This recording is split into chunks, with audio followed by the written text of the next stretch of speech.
It's Carrie here, otherwise known as Fresh Orangina. Um, I want to go over the strategies that I used to lose my over 100 pounds of bariatric regain that I experienced about 4 or 5 years ago. Um, so there's some basic things that I started doing, and then just progressively sort of added things onto that. And I found this was a really, really good way of dealing with things. So one of the first things, and one of the biggest places and best targets to hit, is sugar and sweeteners. Um, the sugar and sweeteners in your diet, even sweeteners that might not have calories per se, will affect your hunger levels. And that is definitely something that you want to deal with. If your hunger is out of control, it's really hard to regulate the kind of things that you're eating and that sort of thing. So, um, sugar, any refined sugars, like, very good idea to nix them from your diet. And then the other thing is the sweeteners. So there's a tremendous amount of processed foods that we tend to eat that have sweeteners in them, and we think that that's okay.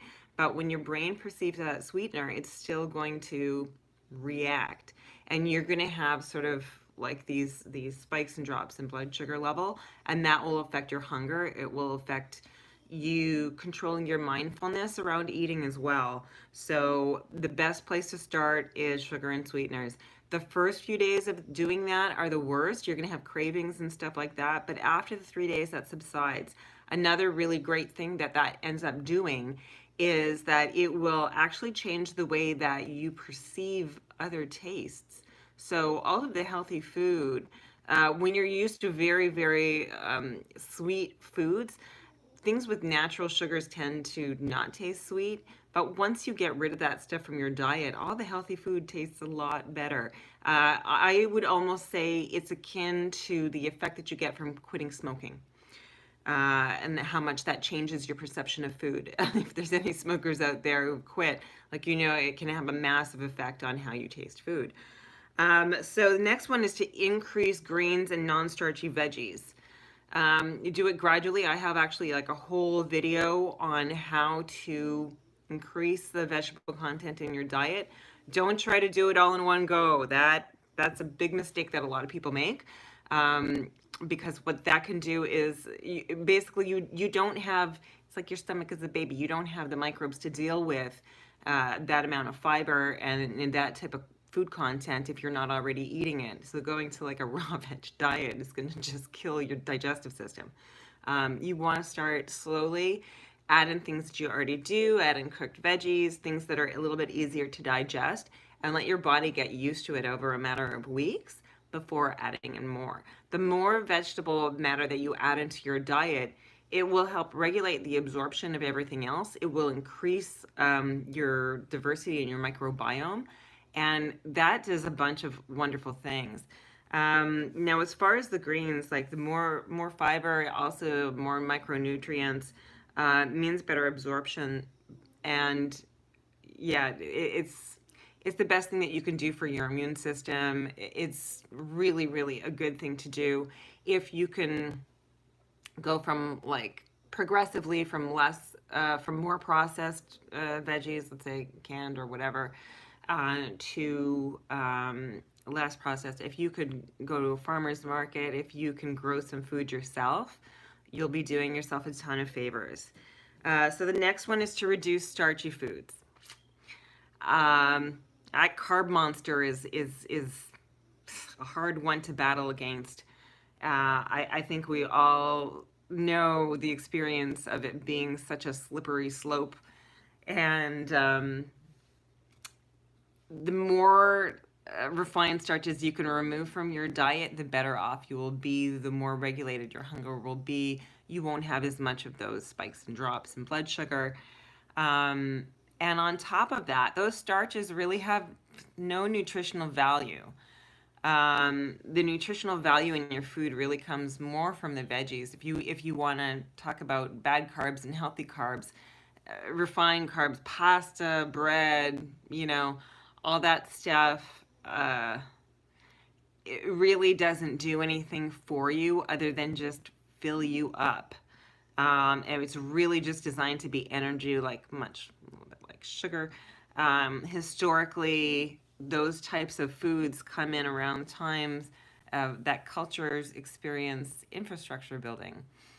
And so it really was food to drive a population that was doing a tremendous amount of physical labor. So if you're not doing a tremendous amount of physical labor, you don't need them in your diet.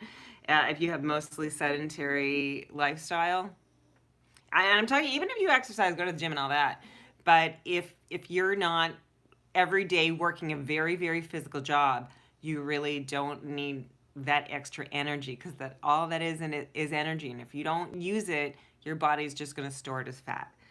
Um, the only way that doesn't work is like you hear about high starch diets being okay. A lot of vegans do high carb diets, but they do high carb, extremely low fat. And we all know that fats also give satiety to the diet. It makes you fuller faster. And we also need fats for a lot of vital body functioning, hormone production. Our nerves are lined in myelin coating, which is made out of fat. And so to be healthy, you do need some fat in the diet. You don't need the starch in the diet. So the place to go after is those starchy foods. And, treat it like a food allergy. That's really how I approached a lot of this stuff when I was losing all my regain, is that I treated the things that I couldn't have like a food allergy. And so I focused on the things that I could have. And when you treat it like a food allergy, like you're not bringing it in the house, you're not having a little bit from somebody, because it's a slippery slope. I mean, how many times do you be like, oh, I just want one fry. And the next thing you know, you've eaten half a plate of them. So, yeah, treat it like a food allergy, because in terms of our health, it almost is sort of like that. The next thing is diversify your diet. A lot of times people say, I don't understand why I'm so hungry all the time. And you ask them what they're eating, and they're only eating like three things. And the body doesn't run on three things. We're omnivores. We're not meant to have a monochromatic diet. So if you're just eating chicken, or if you're just eating eggs, or, like just a few things, um, your body's going to be looking for other things. And you might say, oh, but I take a multivitamin. Oh, but my protein shake has got all these micronutrients in them. Well, they're not, when you take them apart from the foods that they belong to and then put them isolated back into a product, the body does not recognize them, and they are not there with the associated microbes that they would come with in nature. That's a huge one. Like, I'm sure you've all heard about studies where they're like, oh, vitamins are not really that effective. And people are like, what? Well, we're told to take all these vitamins. And yes, take your vitamins. Do what your bariatric doctor tells you. I'm not going to give you advice saying otherwise. But really diversify your diet. All the foods that you eat have microbes associated with them. When you eat them, they help you digest that food, all the different parts of that food. This is the co-evolution between like humans and our food sources. This is millions of years of evolution have resulted in this. And then we come along and we're like, oh, we could just take that out of that food and throw it in here and it's fine. But actually, it's not. It works much better when you eat a great diversity of foods. You get a great diversity of microbes. And the more microbes you have represented in your gut, the healthier you will be, the better digestion you will have, and the less stomach problems you will have. And this is coming from, like, I used to suffer tremendously from IBS constantly. And when I started diversifying my diet a lot more and growing my own food, that's another one, it really made a big difference. This is going to be a tough one for some people. Reduce the amount of factory farmed meat that you're eating. When I first started my journey back from regain, I was really thinking critically about my food sources and how they were made, and what that would maybe do for me. And a lot of, although they might not be like hormones, antibiotic free, that might be on the label, whatever. Yeah, when, I mean, these cows are bred to like, and they're treated and fed to grow extremely, extremely fast. Um, And that always kind of gave me pause.